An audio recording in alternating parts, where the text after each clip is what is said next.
بسم اللہ الرحمن الرحیم۔ تو ناظرین، کیا آپ نے کبھی شداد کی جنت کے متعلق پڑھا ہے یا سنا ہے کہ شداد کی جنت کیسی تھی؟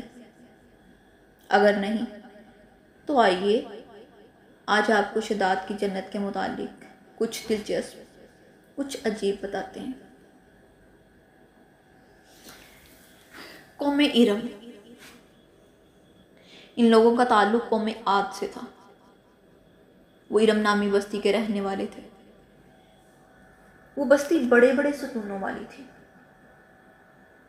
عماد جمع ہے امد کی، اور امد کے معنی ستون کے ہیں۔ عاد کے نام سے دو قومیں گزری ہیں۔ ایک کو عاد قدیمہ یا عاد ارم کہتے ہیں۔ یہ عاد بن اوز بن ارم بن سام بن نوح علیہ السلام کی اولاد میں سے تھے۔ ان کے دادا کی طرف سے نام منسوب کر کے ان کو عاد ارم بھی کہا جاتا ہے۔ اپنے شہروں کا نام بھی انہوں نے اپنے دادا کے نام پر رکھا تھا۔ ان کا وطن عدن سے متصل تھا۔ ان کی طرف حضرت ہود علیہ السلام مبعوث کیے گئے تھے، لیکن قوم عاد کی بدعمالیوں کے سبب جب انہیں تباہ کر دیا گیا تو حضرت ہود علیہ السلام حضر موت کی طرف مراجعت کر گئے۔ ان کی رہائش احقاف کے علاقے میں تھے۔ حضرت ہود علیہ السلام کی وفات یہیں پر ہوئی۔ احقاف میں بسنے والی اس قوم نے بہت ترقی کی۔ اللہ تعالیٰ نے اس قوم کو غیر معمولی قد و قامت اور قوت عطا فرمائی تھی۔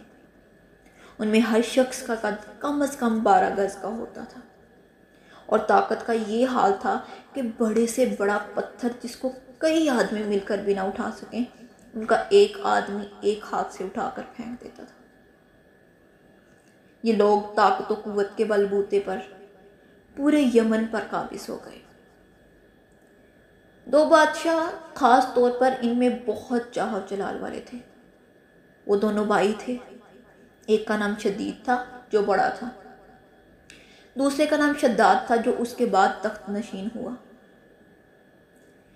یہ دونوں وسیع علاقے پر قابض ہو گئے اور بے شمار لشکر و خزانے انہوں نے جمع کر لیے تھے۔ شداد نے اپنے بھائی شدید کے بعد سلطنت کی رونق و کمال کو عروج تک پہنچایا۔ دنیا کے کئی بادشاہ اس کے باج گزار تھے۔ اس دور میں کسی بادشاہ میں اتنی جرأت و طاقت نہیں تھی کہ اس کا مقابلہ کر سکے۔ اس تسلط اور غلبے نے اس کو اتنا مغرور و متکبر کر دیا کہ اس نے خدائی کا دعویٰ کر دیا۔ نعوذ باللہ۔ اس وقت کے علماء و مصلحین نے جو سابقہ انبیاء کے علوم کے وارث تھے اسے سمجھایا اور اللہ کے عذاب سے ڈرایا، تو وہ کہنے لگا، جو حکومت و دولت اور عزت اس کو اب حاصل ہے، اس سے زیادہ اللہ تعالیٰ کی عبادت کرنے سے کیا حاصل ہوگا؟ جو کوئی کسی کی خدمت و اطاعت کرتا ہے، یا تو عزت و منصب کی ترقی کے لیے کرتا ہے یا دولت کے لیے کرتا ہے، تو مجھے تو یہ سب کچھ حاصل ہے، مجھے کیا ضرورت کہ میں کسی کی عبادت کروں؟ حضرت ہود علیہ السلام نے بھی اسے سمجھانے کی کوشش کی، لیکن بے سود۔ سمجھانے والوں نے یہ بھی کہا کہ یہ حکومت و دولت ایک فانی چیز ہے، جب اللہ کی اطاعت میں اخروی نجات اور جنت کا حصول ہے، جو دنیا کی ہر دولت سے بہتر اور زیادہ قیمتی ہے۔ اس نے پوچھا، یہ جنت کیسی ہوتی ہے؟ اس کی تعریف اور خوبی بتا۔ نصیحت کرنے والوں نے جنت کی وہ صفات جو انبیاء کرام علیہ السلام کی تعلیمات کے ذریعے ان کو معلوم ہوئی تھیں اس کے سامنے بیان کی، تو اس نے کہا کہ مجھے اس جنت کی ضرورت نہیں، ایسی جنت تو میں خود دنیا میں ہی بنا سکتا ہوں۔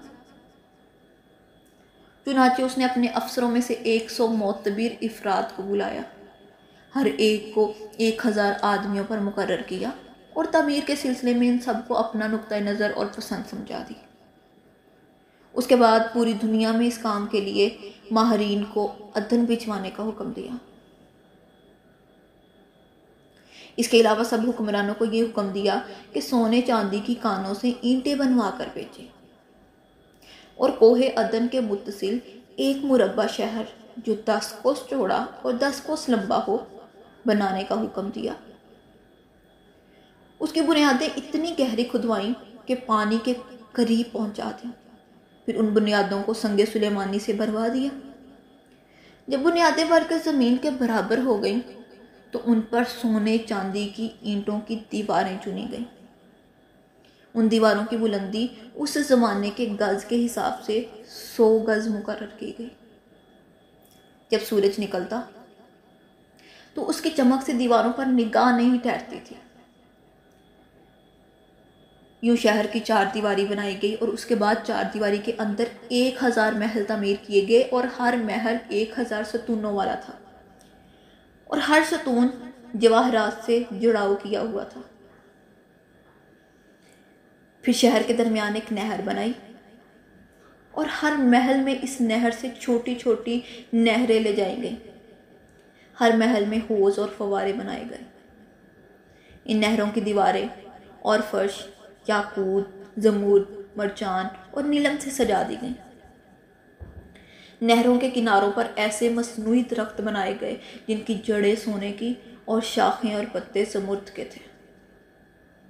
ان کے پھل موتیوں، یاقوت اور دوسرے جواہرات کے بنا کر ان پر ٹانک دیے گئے۔ شہر کی دکانوں اور دیواروں کو مشک و زعفران اور عنبر و گلاب سے سجایا گیا تھا، مہکایا گیا تھا۔ یاقوت و جواہرات کے خوبصورت پرندے چاندی کی اینٹوں پر بنوائے گئے جن پر پہرے دار اپنی اپنی باری پر آ کر پہرے کے لیے بیٹھتے تھے۔ جب تعمیر مکمل ہو گئی تو حکم دیا کہ سارے شہر میں ریشم و زردوزی کے قالین بچھا دیے جائیں۔ پھر نہروں میں سے کسی کے اندر میٹھا پانی، کسی میں شراب، کسی میں دودھ اور کسی میں شہد و شربت جاری کر دیا گیا۔ بازاروں اور دکانوں کو کم خواب و ضربفت کے پردوں سے آراستہ کر دیا گیا۔ ہر پیشہ و ہنر والے کو حکم ہوا کہ اپنے اپنے کاموں میں مشغول ہو جائیں اور یہ کہ اس شہر کے تمام باسیوں کے لیے ہر وقت ہر قسم کے پھل اور میوے پہنچا کریں۔ ناظرین، 12 سال کی مدت میں یہ شہر جب اس سجاوٹ کے ساتھ تیار ہو گیا تو تمام امراء و ارکان ان سب کو حکم دیا کہ سب اس میں آباد ہو جائیں۔ پھر شداد خود اپنے لاؤ لشکر کے ہمراہ انتہائی تکبر اور غرور کے ساتھ اس شہر کی طرف روانہ ہوا۔ بعض علماء و مصلحین کو بھی ساتھ لیا اور راستے پر ان سے تمسخر کرتے ہوئے ان سے کہتا رہا، ایسی جنت کے لیے تم مجھے کسی اور کے سامنے جھکنے اور ذلیل ہونے کا کہہ رہے تھے؟ میری قدرت و دولت تم نے دیکھ لی؟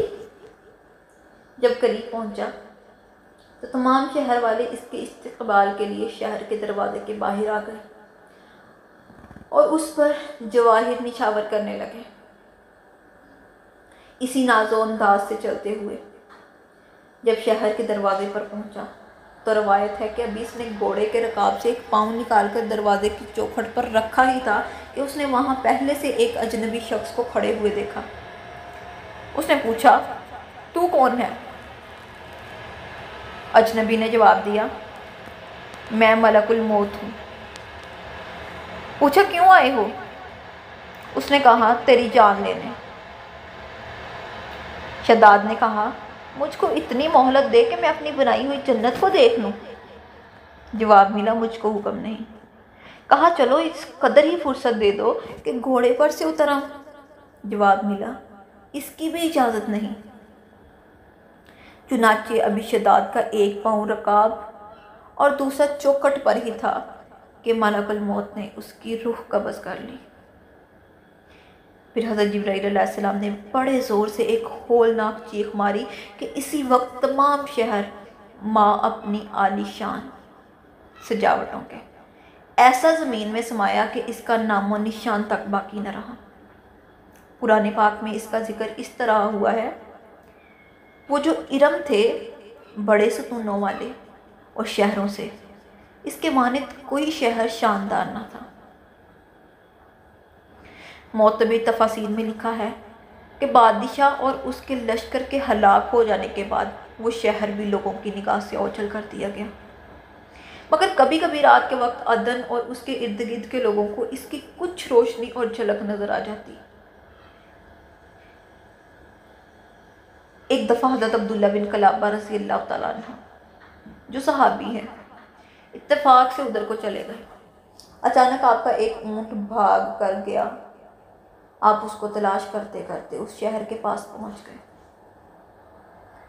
جب اس کے میدانوں اور دیواروں پر نظر پڑی تو آپ بے ہوش ہو کر گر پڑے۔ جب ہوش آیا تو سوچنے لگے کہ اس شہر کی صورتحال تو ویسی ہی نظر آتی ہے جیسی نبی کریم صلی اللہ علیہ وسلم نے ہم سے شداد کی جنت کے بارے میں بیان فرمائی تھی۔ یہ میں خواب دیکھ رہا ہوں یا اس کا کسی حقیقت سے بھی کوئی تعلق ہے؟ ناظرین، اسی کیفیت میں اٹھ کر وہ شہر کے اندر گئے۔ اس کے اندر نہریں اور درخت بھی جنت کی طرح کے تھے، لیکن وہاں کوئی انسان نہیں تھا۔ آپ رضی اللہ تعالیٰ عنہ نے وہاں پڑے ہوئے کچھ جواہرات اٹھائے اور واپس چل دیے۔ وہاں سے وہ سیدھے اس وقت کے دارالخلافت دمشق میں پہنچے۔ حضرت امیر معاویہ رضی اللہ تعالیٰ عنہ وہاں موجود تھے۔ وہاں جو کچھ ماجرا ان کے ساتھ پیش آیا تھا انہوں نے بیان کیا۔ حضرت امیر معاویہ رضی اللہ تعالیٰ عنہ نے ان سے پوچھا، وہ شہر آپ نے حالت بیداری میں دیکھا تھا کہ خواب میں؟ حضرت عبداللہ رضی اللہ تعالیٰ عنہ نے بتایا کہ بالکل بیداری میں دیکھا تھا۔ پھر اس کی ساری نشانیاں بتائی کہ وہ عدن کے پہاڑ کی فلاں جانب اتنے فاصلے پر ہے، ایک طرف فلاں درخت اور دوسری طرف ایسا کنواں ہے، اور یہ جواہرات و یاقوت نشانی کے طور پہ میں وہاں سے اٹھا لایا ہوں۔ حضرت امیر معاویہ رضی اللہ تعالیٰ عنہ یہ ماجرا سننے کے بعد نہایت حیران ہوئے۔ پھر اہل علم حضرات سے اس بارے میں معلومات حاصل کی گئیں کہ کیا واقعی دنیا میں ایسا شہر بھی کبھی بسایا گیا تھا جس کی اینٹیں سونے چاندی کی ہوں؟ تو علماء نے بتایا کہ ہاں، قرآن میں بھی اس کا ذکر آیا ہے۔ اس آیت میں ارم ذات العماد یہی شہر ہے، مگر اللہ تعالیٰ نے اس کو لوگوں کی نگاہوں سے چھپا دیا ہے۔ علماء نے بتایا کہ نبی کریم صلی اللہ علیہ وسلم نے بھی یہ فرمایا ہے کہ میری امت میں سے ایک آدمی اس میں جائے گا اور وہ چھوٹے قد سرخ رنگ کا ہوگا، اس کے ابرو اور گردن پر 2 تل ہوں گے۔ وہ اپنے اونٹ کو ڈھونڈتا ہوا اس شہر میں پہنچے گا اور وہاں کے عجائبات دیکھے گا۔ جب حضرت امیر معاویہ رضی اللہ تعالیٰ عنہ نے یہ ساری نشانیاں حضرت عبداللہ رضی اللہ تعالیٰ عنہ بن قلابہ میں دیکھیں تو فرمایا، واللہ یہ وہی شخص ہے۔ تو ناظرین، یہ تھی شداد کی جنت جب غرور نے فنا کا لباس پہنا۔ ایک بادشاہ جس نے سنی سنائی جنت کی تعریف سن کر غرور میں کہا، ایسی جنت تو میں خود بنا سکتا ہوں۔ شداد نہ جنت دیکھ سکا نہ زندگی بچا سکا، اور یوں غرور، طاقت، دولت سب زمین میں دفن ہو گئے۔ قرآن گواہ ہے، اور یہ کہانی ہمیں سکھاتی ہے کہ دنیا کی جنتیں اللہ کی جنت کا مقابلہ نہیں کر سکتی۔ غرور ہمیشہ زوال کی طرف لے جاتا ہے۔